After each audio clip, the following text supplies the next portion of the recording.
और मोटू सो रहा है और बहुत जोर से खर्राटे भर रहा है। मोटू के खर्राटे की वजह से पतलू को नींद नहीं आ रही, लेकिन कुछ समय बीतने के बाद पतलू की सो जाता है। लेकिन जब रात को 12 बजते हैं तो अचानक पतलू की नींद खुल जाती है। पतलू को कुछ सुनाई देता है। जब है गौर से सुनता है तो उसे गेट बजाने की आवाज आती है। फिर पतलू दरवाजा खोलकर बाहर जाता है तो देखता है बाहर एक आदमी खड़ा है और उसके ऊपर सोने का प्रकाश आ रहा है। उस आदमी को देखकर पतलू डर जाता है। फिर वह आदमी पतलू से कहता है, तुम्हारा नाम पतलू है, मैं जानता हूँ।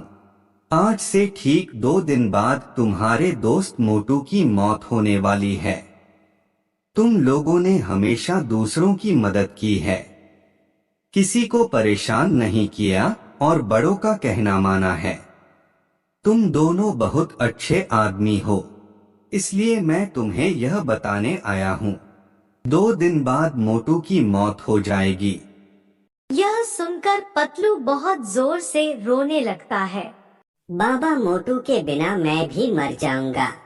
मोटू से मैं बहुत प्यार करता हूँ। मोटू मेरे बचपन का बहुत अच्छा दोस्त है। आप कोई उपाय बताइए, कोई तो उपाय होगा मोटू की जान बचाने का। फिर वह आदमी बोलता है, उपाय है, लेकिन वह उपाय बहुत कठिन है। क्या तुम उस उपाय को कर पाओगे क्या? बाबा, आप मुझे उपाय बताइए, मैं सब कुछ करने के लिए तैयार हूँ मेरे मोटू के लिए। तो वह बाबा बोलता है, काली पहाड़ी के उस पार एक जंगल है। उस जंगल में तुम्हें एक घर मिलेगा और उस घर में एक तांत्रिक बाबा रहता है।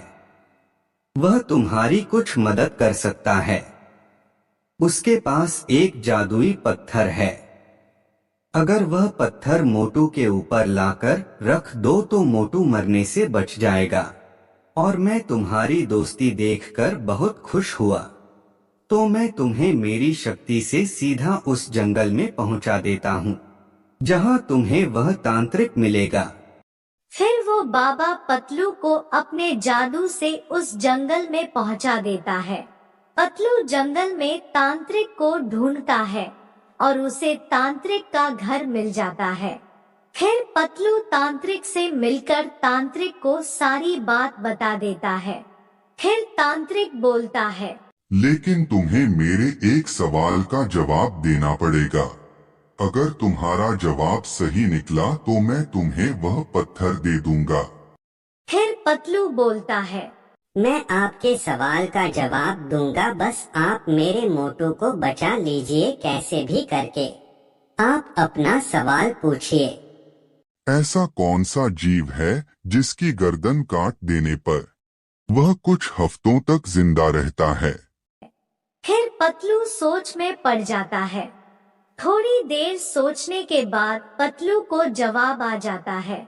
फिर पतलू बोलता है, आपके सवाल का जवाब कॉकरोच है, क्योंकि कॉकरोच ही ऐसा जीव है जिसका सर काटने पर कुछ हफ्तों तक वही जिंदा रहता है।